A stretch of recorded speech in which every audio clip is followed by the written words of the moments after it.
I would like to welcome everyone who's listening in to the Future of Carving Competitions live. Today is February 19th.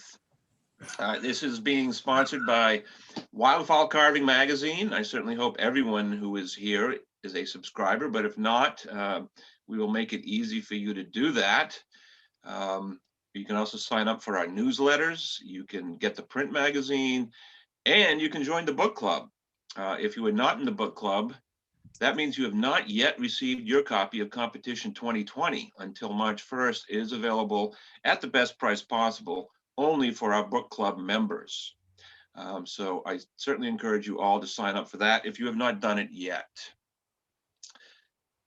And for new subscribers who are listening in today, we are offering you a special subscription offer. You can see that the price is slashed just for you. You can see the URL that you need to use to get to that offer down at the bottom of the page here.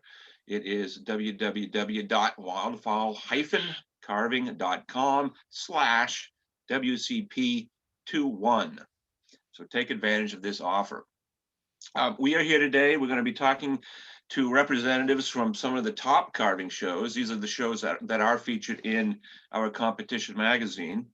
You can see the cover of Competition there. That is a falcon carved by Ronnie Zint. He was the winner of the 3rd annual Wildfowl Carving online carving competition. It will be launching the 4th annual online carving competition on May 1st, and we'll talk about that. This year, we included photographs of every entry into our online carving competition. It was a virtual competition. We started going virtual before you had to do that, before COVID. We thought it would be a good idea to make it easy for people to join the competition just by photographing their carving and uploading those photographs to our competition platform. And it seems like virtual might be the way that more and more shows will be approaching things, at least in the near term, until we can, whip this whole COVID-19 thing and hopefully get back to normal, which I think is something we all want to see happen as soon as possible. Now, as we do this discussion today, we're going to give each show a chance to introduce themselves, tell a little bit about their show, see whether it's going to be taking place in 2021 or not. Any changes they might be doing if they are doing a show for COVID concerns, and any perhaps virtual events that shows might be doing in order to, keep people safe and healthy. So I'm not going to use up too much time. I'd like to get right into the discussion. And we're going to go in the order that these shows appear in Competition 2020. So let's start with, if I can just flip the screen here, the Core Sound Decoy Festival. This is one of the few shows that we were actually able to feature competitive birds in Competition 2020 because we covered the Core Sound show from 2019. And that was in that beautiful, blissful pre-pandemic age, that golden age we all recall so well. So we were able to see some birds that won in competition, and you can see a few of them right here. To tell us more about that show, Davis Springle is here. And Davis, if we can see you on the screen, you can tell us a little bit about what happened in December 2020, because I understand you did judge a few birds, but it was done outdoors, and what you see coming up at the end of this year, because your show takes place in December. Yes, sir. Thank you for the introduction there. Again, my name is Davis Springle with the Horehound Decoy Carvers Guild. We put on the Decoy Festival and have since 1988. That was our first show. We have been able to hold a competition every year since inception. Categories have fluctuated over time. Currently, I think last year we were right at 13 different categories. We did host the IWCA Working Championship last year. That was our only championship. And as you said, it was much different than in years past. We normally hold our festival as well as the competition at Carvers Island School. Naturally, with COVID, that was a little bit different this year. Some concerns going in. Typically, we have 3,000 to 3,500 folks come throughout the weekend, and normally we may have somewhere 85, 90, 100 competitors with as many as 350 entries. Certainly didn't have that this past year, of course. Kind of going into it, as I'm sure everybody saw, we were certainly just at a loss for what to do. As time went on, we ultimately decided to postpone the 33rd annual. So if everything goes according to plan, we'll have that this year at the school, as we have in years past.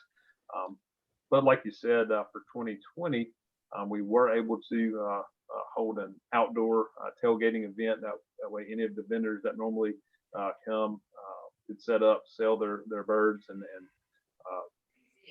have some sense of camaraderie, with COVID restrictions and everything. And as you also pointed out, we did host our competition with the normal categories and so forth.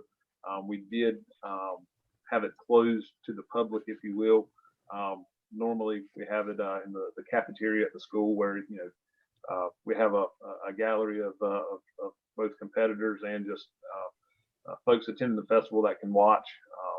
This year we closed that off, other than if you could stand. We have a high bay at our guild building, bandsaws and that kind of thing. So if you could see what was going on, see the float tank from there, you were more than welcome to stay distant, of course.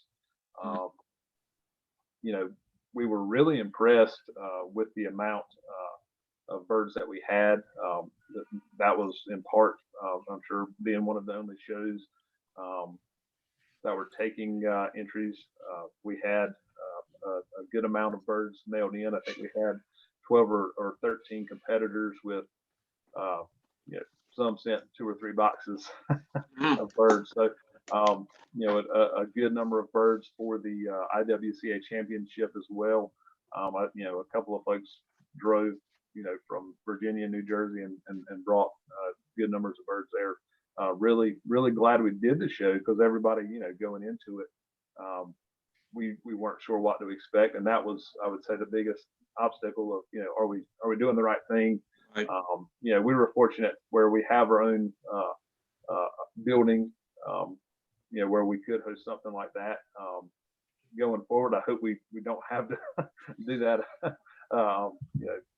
too many years, but we're certainly glad that we have that option.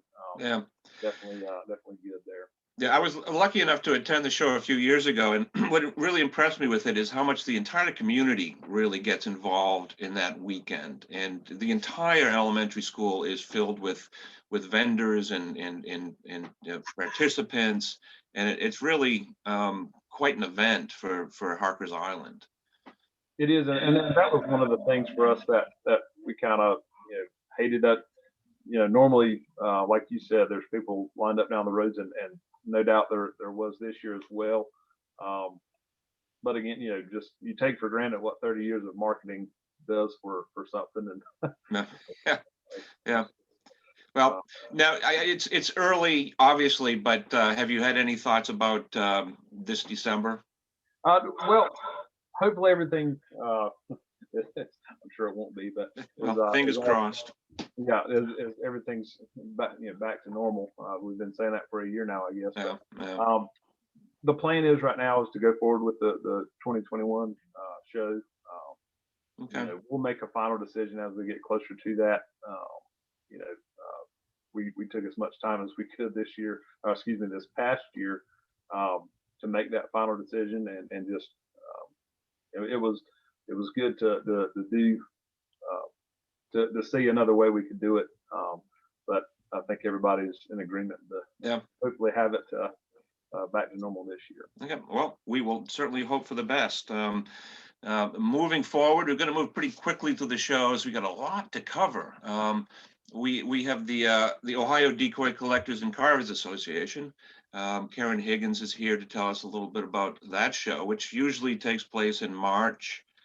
Unfortunately, I actually was packing up my magazines to hit the road the next day when I received word that it was canceled in 2020, and it has been canceled in 2021. But we will certainly be hoping that we'll see it in 2022. Karen? I'm here. Yes, our 2020 show was canceled the day before the show was to start, and that was by the state of Ohio. Right. And things haven't really changed much as far as large gatherings go, but we had to cancel our 2021 show, which would be in a couple weeks, but we have our fingers crossed and throwing salt over our shoulder that by golly, we're going to have our 2022 show. So we're trying to remain as positive as possible. And we're going to use our rules from 2020 and be posting that on our website pretty soon. But for those of you that don't know us, our 2020 show would have been our 43rd show.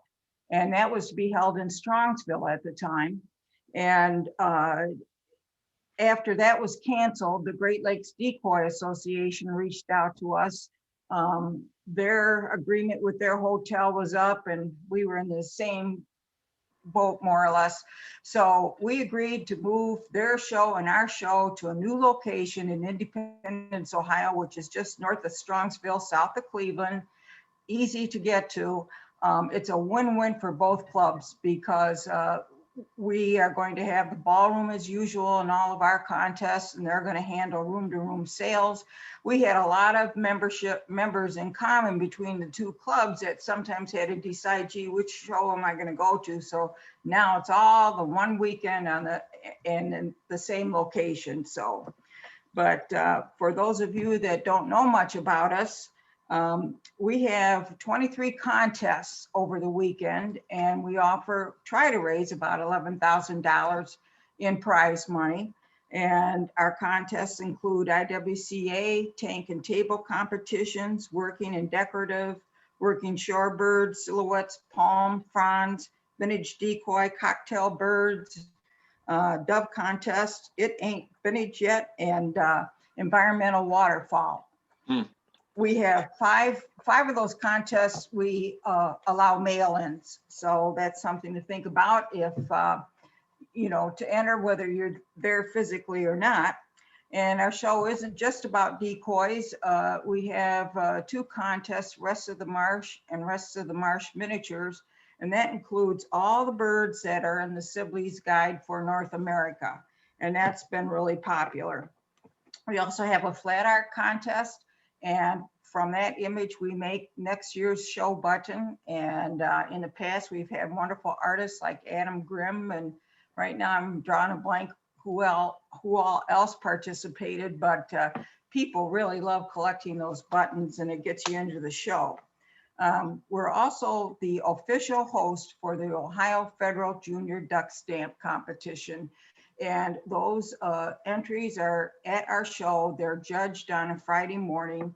And within the last 10 years, we've had 3 contestants from Ohio go on to win the national competition. So we've had some interest there. Hopefully we can build this back up when things are getting kind of normalizing a little bit.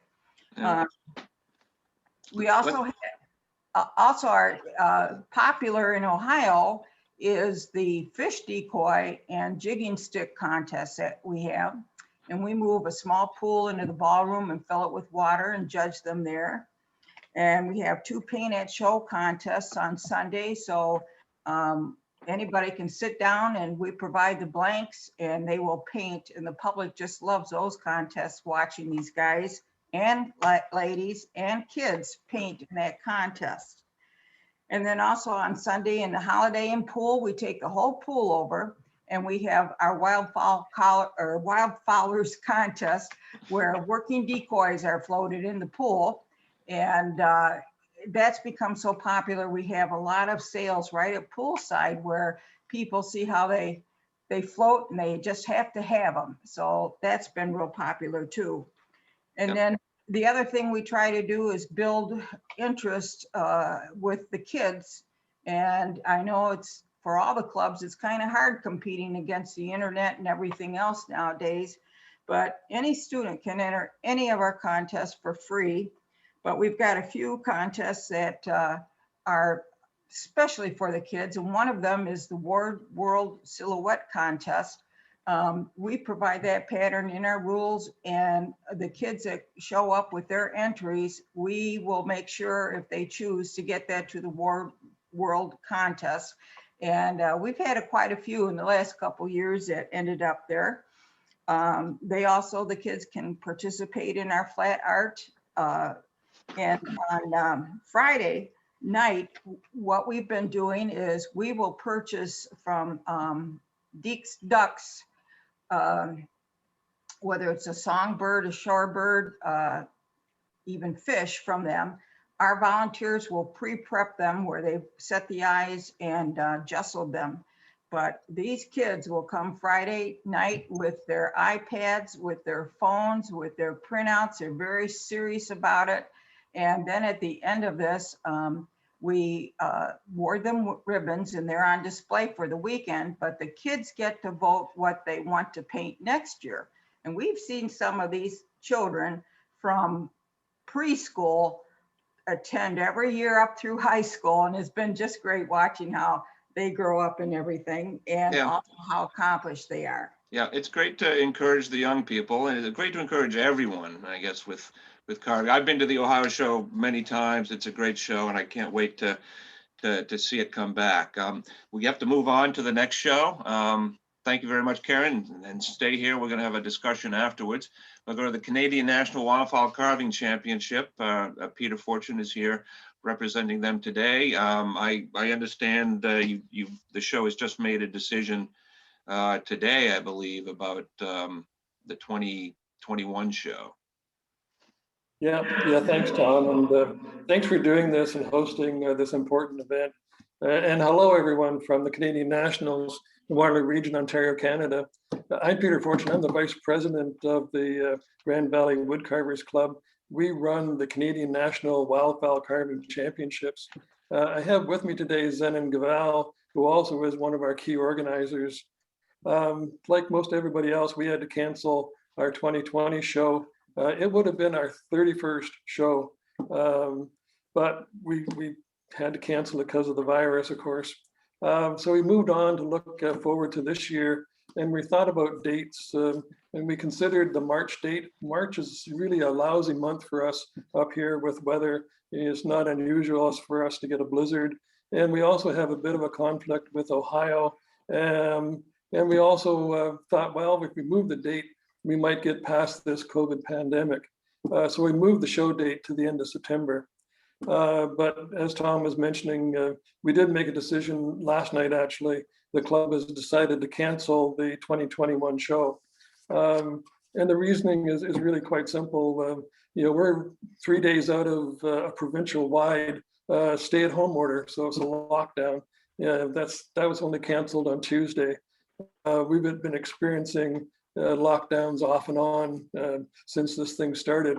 We're just not confident that we'll be in a position to hold a large gathering by September. It's really been a hard decision for us to think about that. We also have a problem with our federal government has had difficulty acquiring vaccine supply.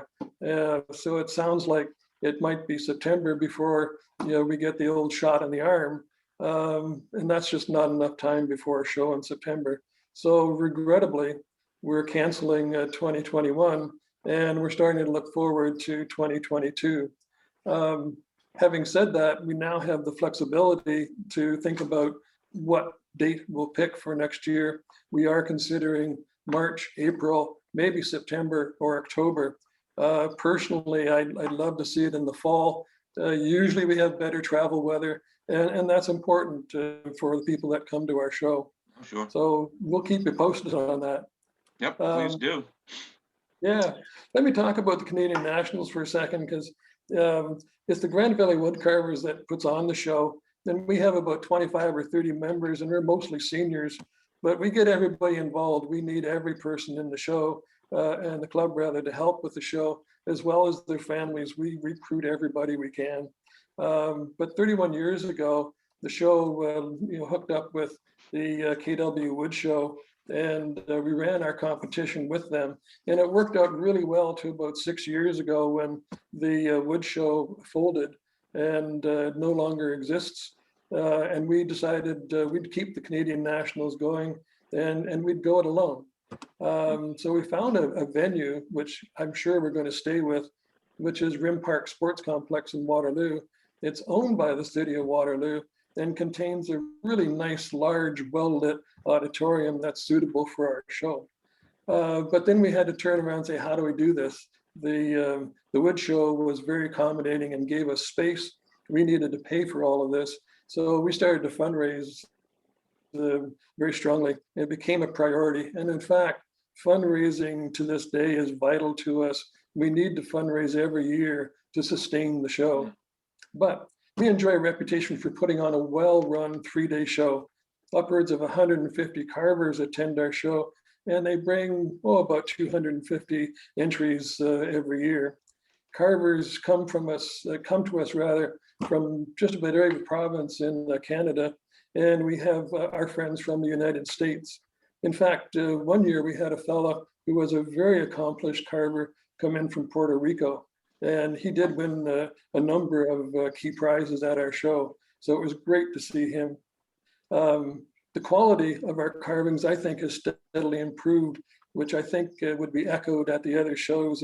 It's amazing to me what turns up in the lower levels at beginner and novice. It's just fantastic carvings that are coming in. But we have 5 classes or levels subdivided into 7 or 8 categories. So whatever you're carving in wildfowl, we have a place for you to show, as well as the antique, contemporary antique category and stylized. So there's something for everybody at our show. We happen to think judging is the hallmark of our show, and we gather judges from our Canadian master roster. Plus, we get expert naturalists and the ornithology curator from the Royal Ontario Museum in Toronto. They do a fantastic job for us. The judges that we get include people like Pat Godden, Bruce Lepper, Lionel Dwyer, Jeff Crete, and Wayne Simpkin, just to name a few. They're great people. They support us well, and we really appreciate their coming to the show and doing this job for us. So we think a win at the Canadian Nationals is well earned and well judged. And that whole judging takes us a good part of the Saturday to get all of the entries all looked at and examined and awarded. We do award cash prizes. There's about $16,000 in prize money plus ribbons for first, second, and third, and honorable mention. And Best of Show receives the Al Forler Award. And Al happens to be one of our founding members who is still with us in his 80s, still carving. And so we honor him by awarding the Best of Show, gets the Al Forler Award. We also endeavor to find purchase awards because we think that adds another layer of interesting competition to the show.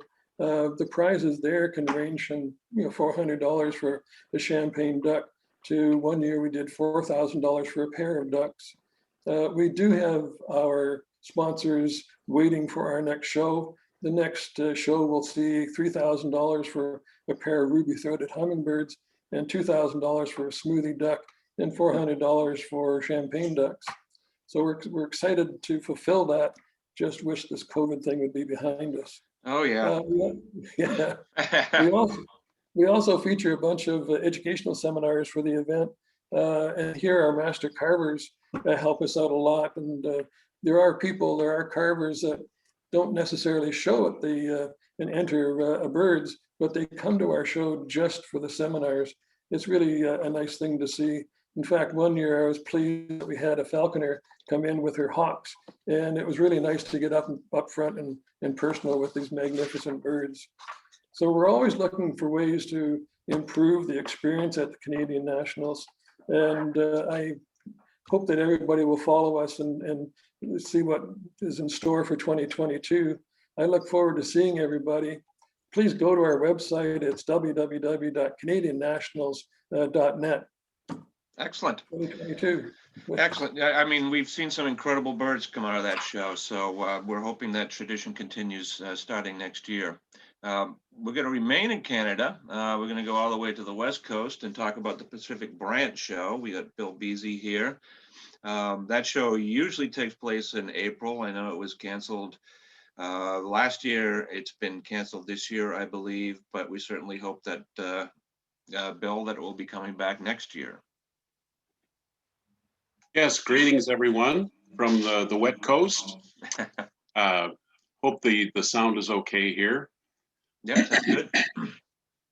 So yes, as Tom mentioned, we had to cancel our show for 2020. It was just a few weeks before launch, and then again this year for 2021.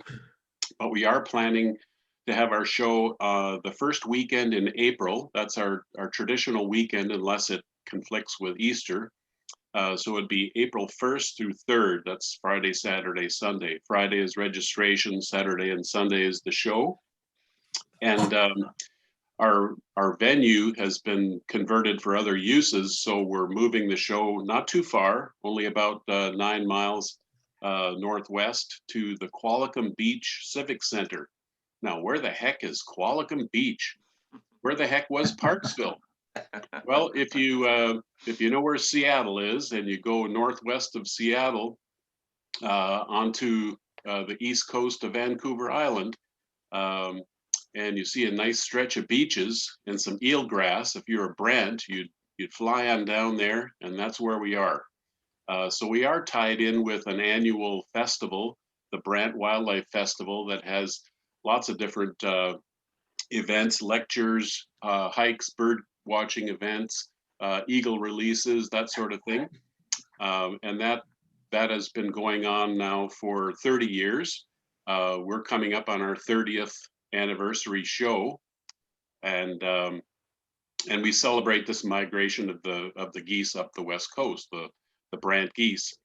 The overall festival is run by the Nature Trust of BC, and our show is put on by the Mid-Island Woodworkers Guild, formerly the Vancouver Island Woodworkers. We've merged over the past year, as well as a Oceanside Carving Club. And we have an art show that's tied in, a wildlife art show that's tied in with the event put on by the DeCosmos Fine Arts Society. So there's lots to see.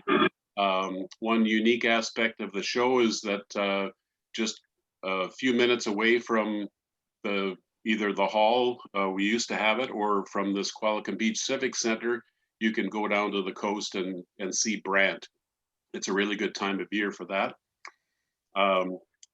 We have also a lot of professional wildlife artists and photographers that attend the show and have booths for the show. So there's lots going on, as well as the carving. Now, it's not strictly a bird carving show. We have 70 categories, 22 divisions, 5 skill levels, and we cover, it's really 4 shows in one. We have the Wildfowl Carving Competition with 6 divisions and 21 categories. And then we have Fish and Wildlife Competition, a traditional carving competition, and then we've just added woodworking, so people can bring chairs and even musical instruments. So it celebrates all forms of carving and woodworking. As I mentioned, we've had the show for 30 years, and how big is the show? Well, we normally attract about 120 to 150 carvers, and we've been running around 300 carvings in recent years. We've had as many as 450, and we pull in anywhere from 800 to 12 or 1,500 people through the door at the show. What's unique about the show as far as entry? Well, of course, Brant are big, so we always have categories for Brant. We also sponsor an endangered species competition every year. We keep rotating that through the list of species that are on the endangered list for British Columbia. So this year is a number of different sparrows, and 2022. And the following year, we'll be looking at murres. And we've got cocktail carvings. This coming show's Carver Challenge will be for a single feather. And then there's also special awards. We have a sponsor, Dieter Goltz, who sponsored the COVID Solitary Songbird. So if you've been cooped up by yourself, carve your best solitary songbird, and that's going to be a $500 award for 2022. And that's not a purchase award. That's the winnings for the solitary songbird. Okay. So I see my 5 minutes of fame are up. Yeah. So I'm going to wrap it there. Go to our website, www.thebrant.ca, and all of the information that currently says 2021 will be valid for the 2022 show. Okay, so mark your calendars for April of 2022. It will be here before we know it. Now we'll move back to the United States and the show that I think pretty much everyone has heard about, the Ward World Championship in Ocean City, Maryland. This was a big disappointment when it was canceled last year because it's going to be the big 50th anniversary show, and I think a lot of people were planning on attending. But we have Rich Smoker here to tell us about what's going to happen this year, which is something different. Definitely. I'd like to say we're really sorry that we're not going to be doing the 50th this year. We were going to do the 50th last year, but when borders closed and COVID set in, there's no way we could ever conceive this to be a world event if the borders were closed and we could not get all our friends from all over the world who participate. The same thing happened this year. So we're actually going to be doing the 50th, hopefully in 2022. And that we're still going to call it the 50th, even though it'd probably be the 52nd. I don't think I'm going to have to bore you all with what we do at the Worlds. I think most everybody knows what we do and what goes on at Worlds. It seems like it's a destination for all carvers all over the world, and we appreciate that. We really look forward to seeing everybody. I know I miss a lot of my friends, and it's a heartbreak when we don't get there. This year, we're going to try something totally different. On April 23rd to the 25th, we're going to be doing a virtual Worlds. We're going to have everything will be a virtual content. We're going to have classes and seminars, and right now we have, I believe, 15 to 20 world champions and world-class carvers confirmed that will be doing classes on the web, virtually, and also we'll be doing some seminars that way too. We've got like 19 different categories of which you can mail in items to be judged. This is a phenomenal it's a completely different slate of contests than what we really have in other times. We've changed everything, so we're trying to make it fun. Being this is not going to be a world event, but we're trying to keep everybody involved with competition and carving. It should be something different, in as much as, when we're actually doing champagne fish this year.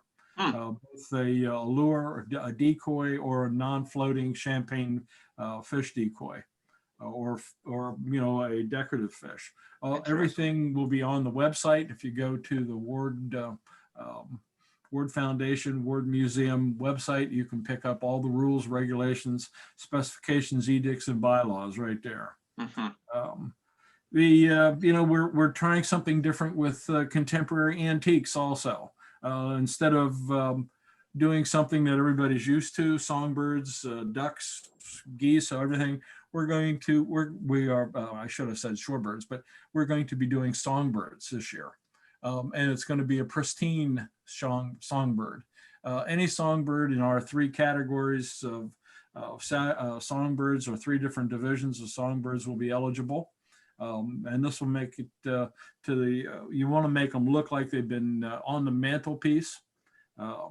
Yeah, thank you, Christy. www.wardmuseum.org is the place where you get everything. You'll find the antiques in there for the songbirds, and we're going to have decorative floating and a lot of other different things. And big thing is that we're going to miss everybody, but we're going to try to get everybody involved virtually. So next year, we will be celebrating the 50th, and we're going to be doing it at the newly refurbished Ocean City Convention Center in Ocean City, Maryland. It's going to be bigger than ever. I can guarantee you that. We're going to be, the 50th ribbons will be presented. We're going to have the big party, and we're going to do the living legends. It'll be something new and fun. And this year too, by the way, we're doing a virtual photograph contests of original Wildfowl art, your favorite antique decoys, and contemporary wildlife art. Please go to the website and look up our rules, and you get to see what we're all about. Again, April 23rd to 25th. We're going to be on live streaming the judging, and we're going to be live streaming all day long, all 3 days. Sounds we good. haven't set the hours yet, but that'll be coming. Okay, back to Des Moines, Iowa, the main office. Yeah. Thanks, Rich.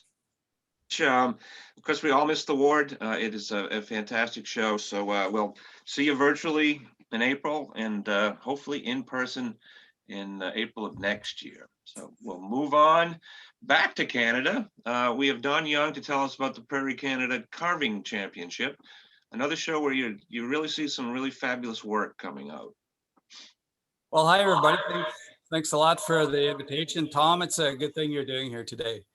It's a kind of a pleasure to be at a webinar with a lot of people that we only see through Competition Magazine. We see their names in Competition Magazine, so good.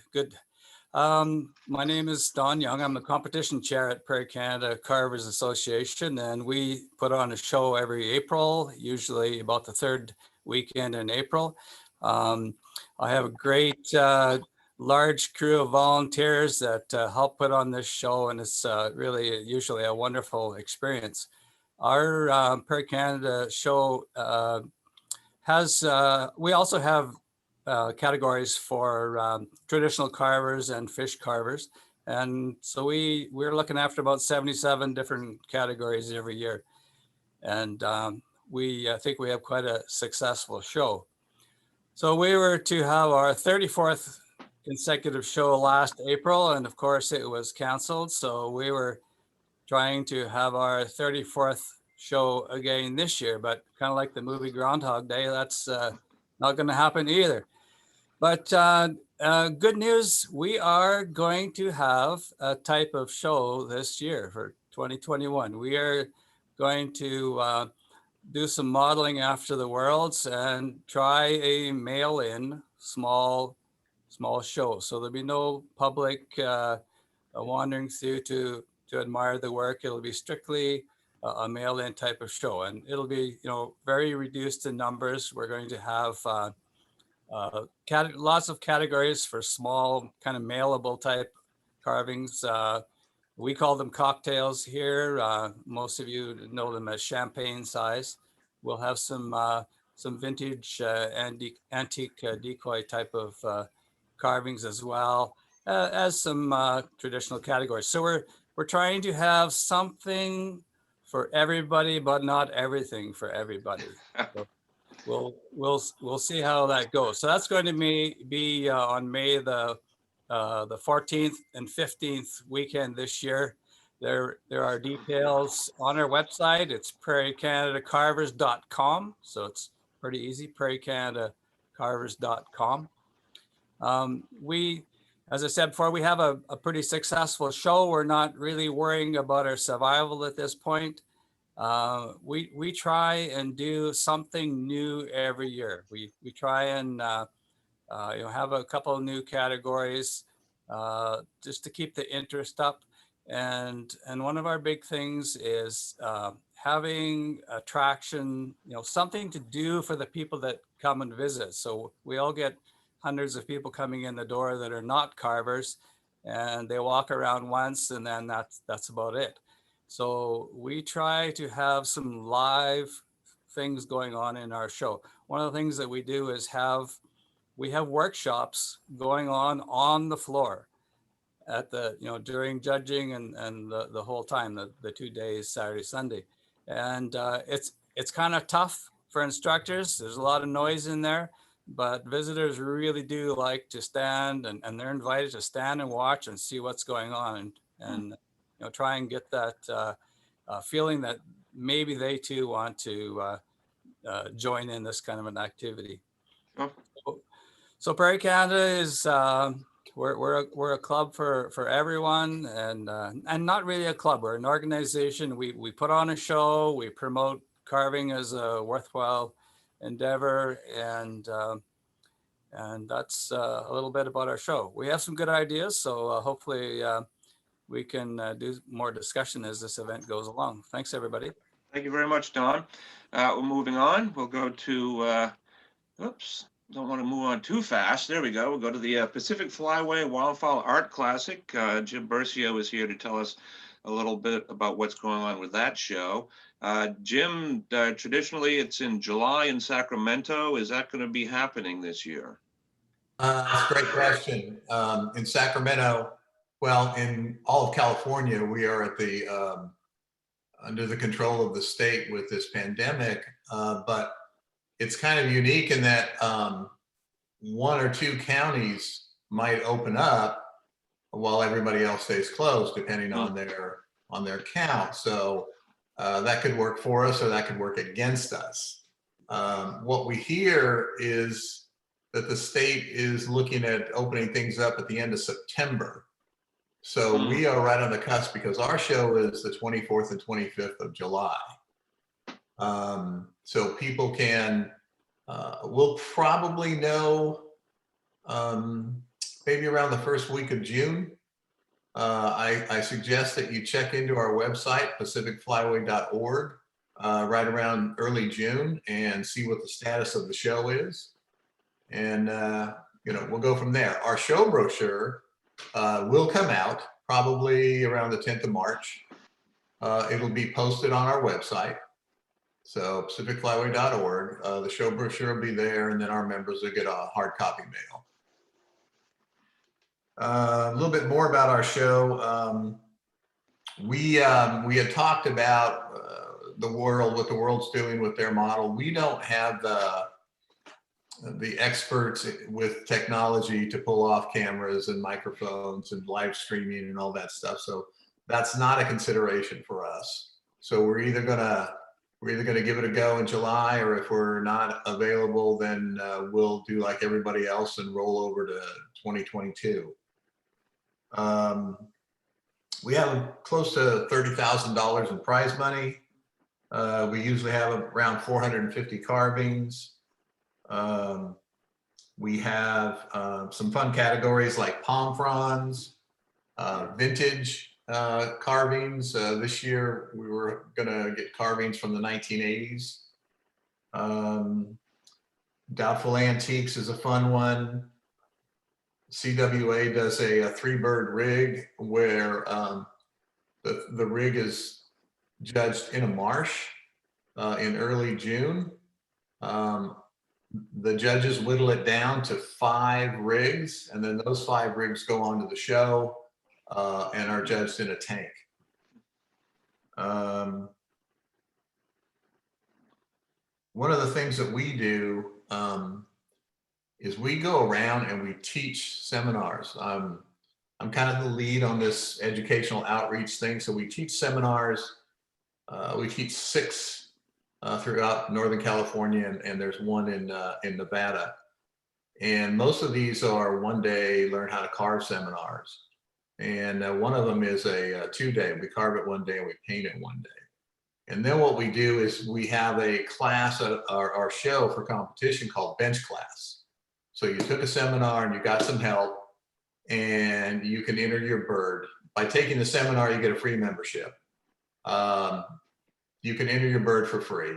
And so what this does is it bridges the gap now. Now the people will come to the show, they'll put a bird on the table, and they get to walk around and see what's going on. Prior to that, all the seminar students were scared to death to come to the show and do any of that. So now we've bridged that situation, and that helps our membership. That keeps our membership up there where it needs to be. All right. We'll hope for the best for July. We'll see what happens in this crazy world. Let's see what's next. We stay on the West Coast, the Columbia Flyway Wildlife Show. Jerry Harris is here to tell us about what's happening there. I believe that show has been canceled for 2021. Jerry, correct me if I'm mistaken about that. Can you hear me okay, Tom? I can hear you just fine. Great, thank you. Yes, let me just read through. In interest of time, I'm just going to read some quick notes, and then we'll give you the status of what's going on, if that's okay. And then, so in 1985, a group of wood carvers led by the late Will Hayden established the Feather and Quill Carvers Club in Vancouver, Washington. Shortly thereafter, the club hosted their first show, which has now had 32 events, trying to finally have that 33rd. The show started in a small historic church basement and moved to other motel conference rooms through the years. In 2006, the Columbia Flyway Show entered into an agreement with the city of Vancouver, and that's called the Water Resources Education Center. And that came largely through the efforts of the late Bern Watson and Joanne Watson, who Joanne's still very active in the show. And so for about 10 years now, it's been held in that venue, which is an outstanding venue for us. It's just made our show It's what beautiful. it is. Yes, yes, you've been there. I have. You got to judge there, I believe. That's right. That's why they call me the judge. As we all know, attendance at our wood carving shows has been waning, and in 2019, our show planners decided to go for kind of an all-out event. And the groundwork for that show was laid in our 2018 show, where we tried several new ideas, and we brought in world-class speakers and seminar presenters.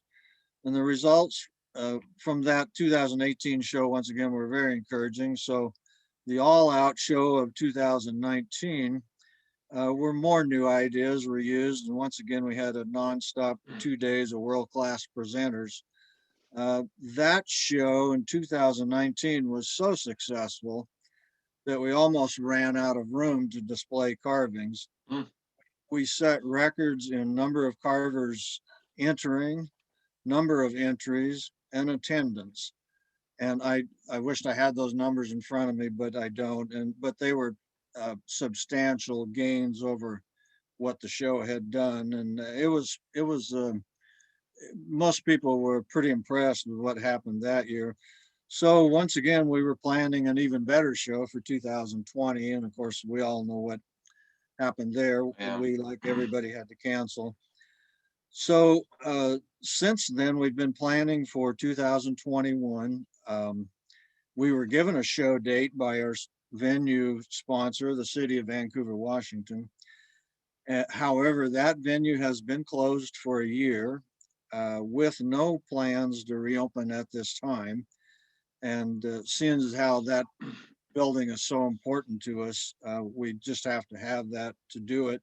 Their employees are either furloughed or laid off, and we would have to print a brochure right now in, say, 2 months, spend printing costs, advertising costs, and distribute that. And we just don't know in August whether we would have a building or not. So the decision has been made that the Vancouver Flyway Wildlife Show will be canceled for 2021, and we will be making plans for 2022. So I won't bore you with all the details of what happens at the show. We have just about everything that everybody else does, plus some. So that's kind of it from the West Coast. It's a great show. I really enjoyed being able to attend. What was it, 3 years ago? I think it was, or Yeah. 4 maybe. Time does fly. So Thank you, Tom. we'll hope for the best. Thank you. Now we're going to jump all the way across the Atlantic Ocean, and we'll talk with Pam Wilson about the British Decoy and Wildfowl Carvers Association, who did a virtual show in this September for the first time, which might be the wave of the future. We don't know. So Pam, tell us a little bit about what you did. Thanks, Tom. And hello to everybody from this side of the pond. Yeah, I'll briefly just tell you about the British Decoy and Wildfowl Carvers Association, which we refer to as the BDWCA because it's such a mouthful. We are in our 31st year, and we've had a show of some description every year until last year when we had to cancel. Our show is the second weekend in September. At the moment, we are still having the show. We're trying to be optimistic. We appreciate that we may have to restrict in some ways. Really, we're waiting to see. We're going to look at it again at the end of March. We meet, the show is held in the Agricultural Centre in Bakewell in Derbyshire, UK. It's a large, fairly drafty building because it's where they sell all the animals. So probably for air distribution and things like that, it would be fine. But as I say, we don't know for sure yet. But last year, when we realised we couldn't have the show, we took the decision to hold our virtual competition. It was a bit short, rather short notice. We kept it fairly restricted. Carvers could only enter one bird. But it went quite well. And in the worst case scenario, we will have a virtual competition again this year. I hope we don't have to, but we will have something. We are a members association, and our competition, our show is for members only, apart from the British Championship, which was introduced in 2001 in the hope that some good carvers would compete who weren't members of the association. Hasn't happened yet, but we can keep hoping. Obviously, most of our members are from the UK, but we do have members in Canada, Australia, New Zealand, and scattered around Europe.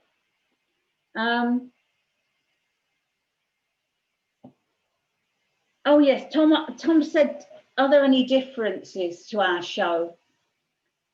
Unlike your American and Canadian shows, we actually don't get many decoys. But those decoys that we do get are judged floating on the River Wye, which it runs through the centre of Bakewell. And the local ducks and the geese all watch these strange birds that suddenly arrive on the river. So do the members of the public, which is really, really good. One thing we do have is, because we're an association, we have regional groups. And we have a regional group competition every year where the winning group from the year before chooses the bird that will be carved by everybody for the next year. There should be loads of kingfishers because people have now had a year and a half to carve kingfishers because that was last year's bird So it's now this year's bird. I sincerely hope it doesn't go to next year, and I really must get on and carve mine, which I haven't got round to doing yet. It started, it's just not finished.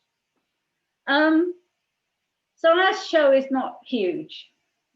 We've only got a couple of hundred members, but we have 130 to 180, 190 entries, depending on the year.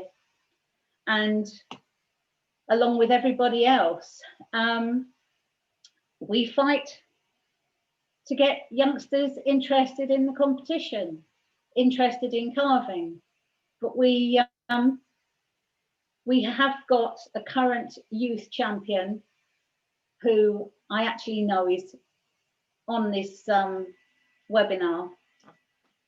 She's actually one of my grandchildren as well, but hey. I'm very proud of her, obviously. So we're hoping that we will have a show. Right. We will have a virtual competition. Great, great. Well, fingers crossed, as always.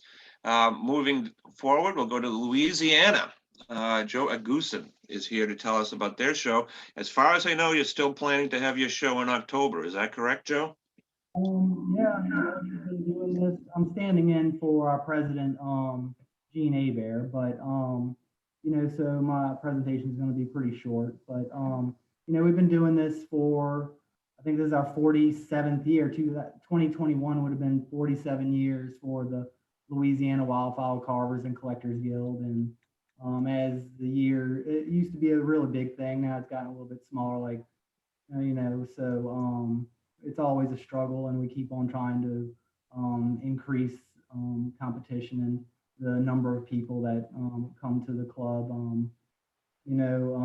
Our shows are always the first week of October, so we have a little time to hold off to wait to make a decision if we're gonna have it or not. But always we're definitely wanting to have the competition in October. So we are going full force with our competition rules books. The competition rules books will probably be dished out in April, May, something like that. We have the standard, purchase awards and fine arts competition and student arts competition. And we, last year we waited till the bitter end to close off the competition, but and we're going to do the same this year, because we always have our fingers crossed that we're going to be able to push through this and make something happen. We're just like everybody else. Yep. Hope for the best. You managed to attract some really great names. I was down there a few years ago, and you had Gary Eigenberger, Jeff Recken, Ashley Gray, the Brunets, of course, were present. So it's really quite a nice show. So we'll hope we'll see it happen in 2021. Yeah, with years of everybody in competition, we should have some really good items. Yeah. Okay, moving on. We have a brand new carving championship, the Wildfowl Carving Championships. This is an all virtual show. And we have Lori McNeil here to tell us about their plans. This is just up and running now, and I think you just opened for entries within the last week or so, if I'm not mistaken. That's right. Thank you for having us. We're really excited about bringing a virtual venue platform to the wildfowl carving world. We are up and running now and accepting entries until March 14th, and all of the details for entering are on the website. I want to give you a little bit of background as to how this all happened. Back in March of last year, World Championships canceled, and shortly after that, the Ohio show canceled, and it was pretty obvious that everything was going to fall like dominoes when it came to the shows. And I was really upset and talked with my husband, Jeff, said that we need to come up with an alternative, a virtual venue of some sort. And at that, I built websites in the past, but I didn't know how to do them in the current platforms that are being used. And I tapped Lori Corbett on the shoulder to help us. And she has been just awesome in helping us put this all together. And us three as a team have built the website and spent quite a bit of money having software developed so that we could have a championship that would be viable, that would be fun, that would promote wildfowl carving, decoy carving. And so we worked for many months. Software kept coming back with the new updates we requested, and it wasn't quite good enough. And finally, in January, it came to be that the software, after 5 or 6 different project updates, was viable enough for us to start this championship. We have traditional decoy divisions, which have 2 different levels. It'll be the master level, let me be specific, master level and apprentice level. And then we have 5 divisions in the decorative wildfowl divisions, and that would include open, intermediate, novice, and junior divisions. Set up the platform so that it would be self-sustaining. The prize money is going to be funded by the entry fees. So the more entries there are, the higher the prize money goes. There's no limit to your entries. Of course, we don't want 5 wood duck drakes from the same carver in one division, but we'd like to see a hen and a drake. But we didn't want to put too many limitations on things of this nature. We added some new divisions that aren't IWCA. We are IWCA, by the way. So the rules that we're using are tailored after IWCA, except for in the case where there's a division that isn't an IWCA division. Our auction divisions and they'll say the contemporary antique decoys, pristine and worn, those are tailored after all the other shows combined. We wanted to make anything that you entered into this championships viable for any other championships, which has always been the basis with IWCA, to make sure everybody could compete at all the different shows. So we found that there's a lot of advantages in this, but there's a few disadvantages in the virtual venues, and that would be the proving of flotation and self-writing. Tom Matus sat in on some meetings with Lori and Jeff and I, and Anthony Donato sat in, and it became really apparent, and even Monty Willis, president of IWCA, thought that it was such an important part. And I agree. We all spend time engineering our decoys to float correctly and to self-write correctly when that's required. So we had to come up with a way to actually have video submissions. So we asked for 8 photos of every decoy or wildfowl carving from various views. And then when it's a decoy that needs to float, we asked for a 30 to 60 second video proving flotation and how it looks at the 20-foot distance when it's floating. And what happens is the entrant or the carver, the competitor, will submit their video from their YouTube channel. And our software takes that video and masks off the entrant's name and replaces it with the entry number and then a contest number, so that the judges, when they see these, are not going to have any identifying marks on the video that would show who those carvers are. We're looking in the future to have I saw somebody had asked if there's going to be a way for virtual to do an all-around video. And if we can get the decoy and self-writing, flotation, all of that working really well, we'll probably introduce an all-around view or a video clip submission for decorative wildfowl carving. Juniors don't get prize money, but all other levels do. And we have the auction divisions, which are 60-40. And then we also will take the top 3 winners of the masters level or master level and the open level, all of those divisions, and they will vie for People's Choice, the Ashley Gray Memorial People's Choice Award. And there we will be awarding first, second, and third in the People's Choice. When the People's Choice is out there, it's going to be the public that's voting, not the judges. The judges have already judged these pieces. We want the public to tell us which is the favorite of the people. So that will be a separate contest. Once the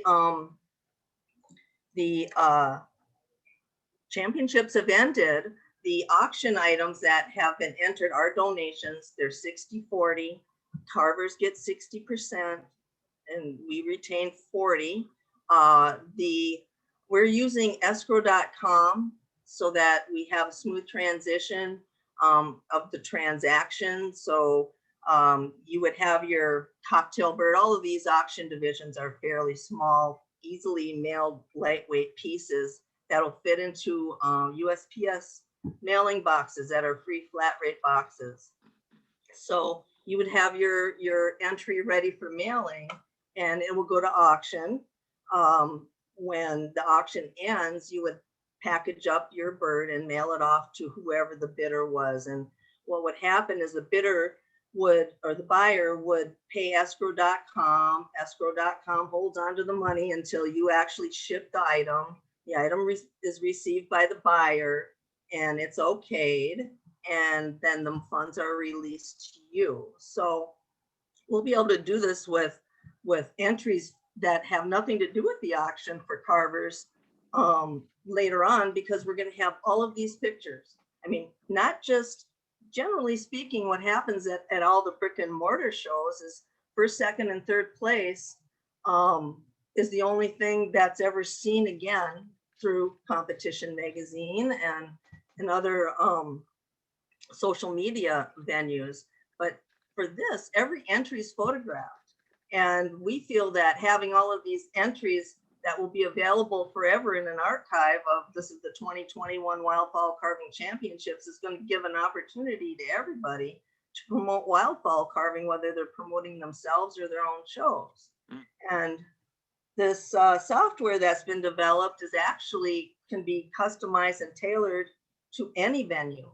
So if for some sad reason we would never ever be able to go back and have brick and mortar shows, this software could be tailored toward the divisions that you want in your shows and the prize monies you have for your shows. So that's something to consider for the future. I guess, you know, we hope we'll see you do something different. It was hard, I know, for Tom Huntington and even for Pam to get entrance, because guys have to learn maybe a new skill or ask somebody else to help you learn a new skill or actually take the photographs of your birds. But we have complete support documents. We have a competitor's user guide. We have a quick reference guide, thanks to Pam Wilson. We have videotapes on YouTube, on our YouTube channel, showing you how to actually create an entry, how to create the folders for your entries so that you'll have an easy time when you do make your entry. And then we're always available through Messenger.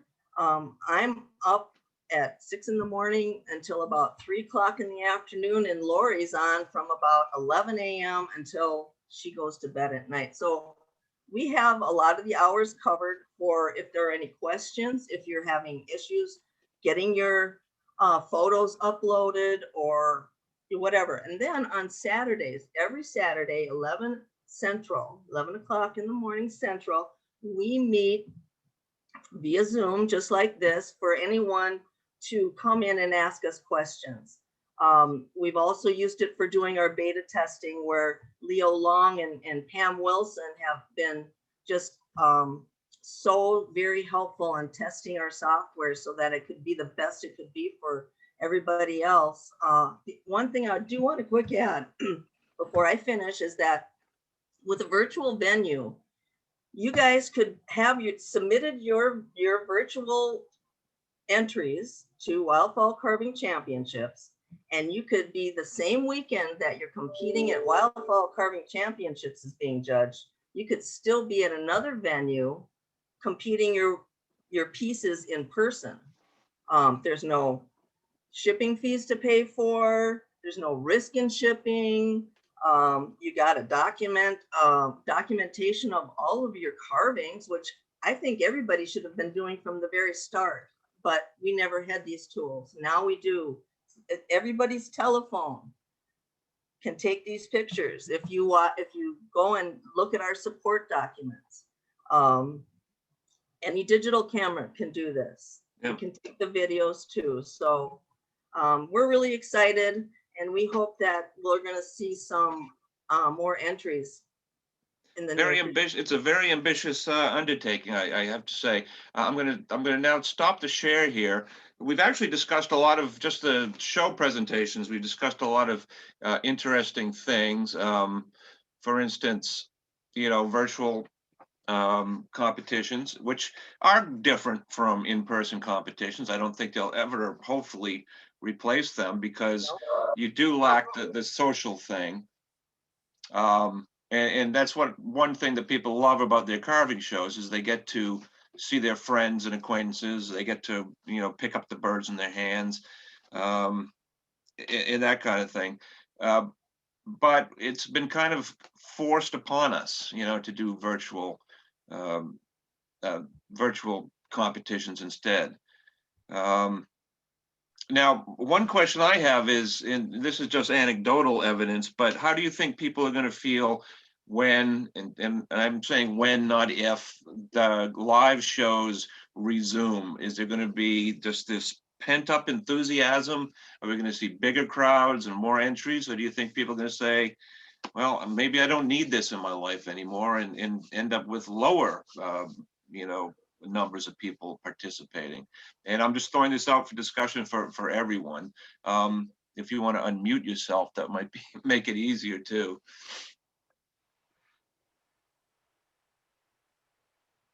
Tom, I think the closer you are to the opening, the closer you are to your state opening up, I think the more reticent people are going to be to show up. Mm-hmm. I think if a show comes up in 2022, it's more likely that the public's going to want to walk around, and that everybody's going to feel a little more comfortable. One of the things I'm wondering about is how many of the carvers are going to hold out for World and not want to show their carvings virtually previous to the reveal that happens at World. I mean, that's usually a really big thing. I have several entries for World that have been stacking up, so I can hardly wait. Well, that's one thing we thought about when we did our carving competition. We figured we'd wait and open it to entries after the World, because people will be preparing their carvings for that show, and then they'll have them on hand. Why not photograph them and upload them to a virtual contest? However, the divisions for this year's World are quite different than they normally would be. So this really isn't a world competition this year. This is a virtual mail-in worlds competition. We want to keep the contest rolling, but it's not a world championship. Right, right, because you want to have the 50th in-person live. Exactly. Yeah. And what lawyer's talking to is the rule that our competitors who enter a world-class competition, that they do not produce photographs of their piece before it's judged at the world level. Mm-hmm. That's one of our standing rules, that we don't have participation of photographs being shown around, so that people will know whose work it is. Now, another thing looking forward is, how about moving competitions outside? I know, Davis, you did your judging outside in December, but if you have a show in warmer months, is it possible to get a big circus tent almost and just hold it outside, and in that way, you know, make it safer and perhaps, you know, meet specifications for your specific locality that way too? Is it, I mean, the Prairie Canada might not want to do that in March, or Canadian Nationals. But Sacramento in July, I mean, is that a possibility to get a big tent in the parking lot instead of having it in a ballroom? It's pretty remote. Sacramento in July is Warm, really hot. yeah, Really hot. You're talking, you know, it could be 105. yeah, that is hot. That is hot. That was something with ours. We were able to, and thank goodness it was a beautiful day. Because I don't know what would have done if not. I guess we'd have shut the doors and the show would have gone on. But you know, we did offer you know, in-person drop-offs. We did have it, of course, like I said, where, you know, if you were around, you could stand and watch the decoys to be judged. You could see at the back of our shop there, you know, some of the mail-ins, or rather the you know, the miniatures, the songbirds, that kind of thing. You couldn't exactly see those right up at the forefront of everything, but you know, the few folks that were around, you know, hung around and watched the judging and so forth. So it was kind of encouraging for us just to see that's the option for us going forward, you know, having something either outside or closed to the public. And we were pleased with the amount of mail-ins, like I said, and then the birds that were dropped off. So just being able to have it with the guidelines, we were fortunate. Yeah, yeah. It was nice to have something at least, you know, in this terrible time of pandemic. One thing that people have discussed in your individual discussions is, you know, how do you attract new people to carving? And I know that's not just the show's responsibilities. It's a wide-ranging thing. My feeling is a lot of people do talk, and it's nice to get young people involved. But my feeling is the people that, when I talk to them at shows, that seem most interested in beginning carving are people approaching retirement age. Maybe they have disposable income. They might have a little more time on their hands. And these are the people who seem to be struck by the idea that, hey, I could do this. But I don't hear anyone talking about ways to find those people. I had lots of talk about getting young people involved, but how do you get that, you know, someone in their 40s or 50s? We were talking earlier, I was talking earlier about our outreach program. The locations where we teach these seminars are birding festivals. And so we have a booth, let's say on Saturday, and you know, there's vendors and all that stuff, and we talk to people. Maybe on Sunday, we teach the seminar. These are birders, like you say, they have expendable income. They've got nice cameras, they wear nice clothes, they've got, you know, binoculars, and they love to get close to birds. And if they can, you know, put a piece of wood in their hand and turn it into a bird, they're encouraged. Sure, sure. One thing I've read about the pandemic times is a lot more people have developed an interest in birds. You know, they're watching the birds in their backyard. They're stuck at home. I guess the Cornell Lab of Ornithology had a record number of sightings logged in on their website back in May. So perhaps this is something that we could, you know, exploit. If you're interested in the real birds, well, think how cool it would be to actually create one out of wood and paint. Yeah. You know, so that's, I guess, perhaps a silver lining in this this terrible terrible time of COVID. We've actually gone like an hour and 20 minutes so far, so I think we should probably wrap things up. I hate to say it. I'm gonna. Can I say one more thing? Can I say one Yes, more thing? absolutely. We Please started do. talking. We started talking about people holding. Started talking about people holding out. Screen change, and I thought we were done. Holding out for world, and I'm all for that. I'm doing that. But we knew that was going to happen, and so that's why we put no time limit on our entries. So if you carved it in 2000 and you feel at the level you're at, it doesn't matter what level it competed at before, it has to compete at the level you're at now. But if you feel it can compete at your level now, you can enter that in our contest. So we could see old rigs, we could see old pairs. We have decoy pairs, we have decoy rigs.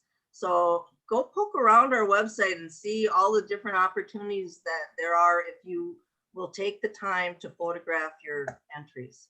Sure, So sure. Before we wrap this up, I'm going to do some promotional stuff. I want to mention that our virtual competition will be opening for entries on May 1st. Again, you carve a bird for Lori's championships, you carve a bird and mail it in someplace, take pictures and you know, upload them to our platform and enter with us as well. That's the one cool thing about virtuals, as Lori pointed out, is, you know, you can have your bird in one show and you can still have it, you know, photographed and virtually being judged at another show. So we encourage that. I would like to point out that we have been talking about Competition 2020. As I said, it's only available right now to our book club members.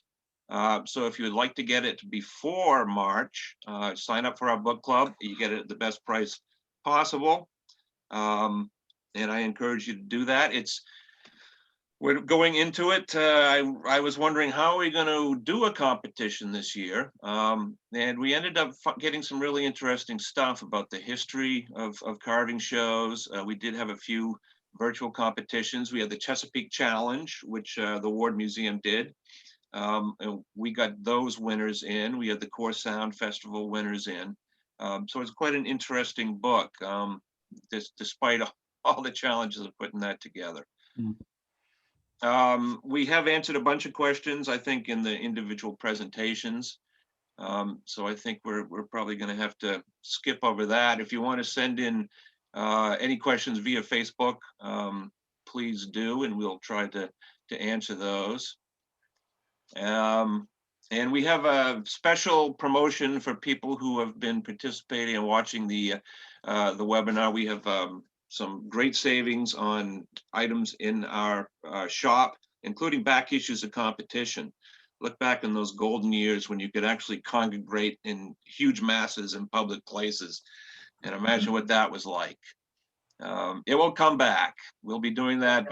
We'll be doing that soon. I'm certain of it.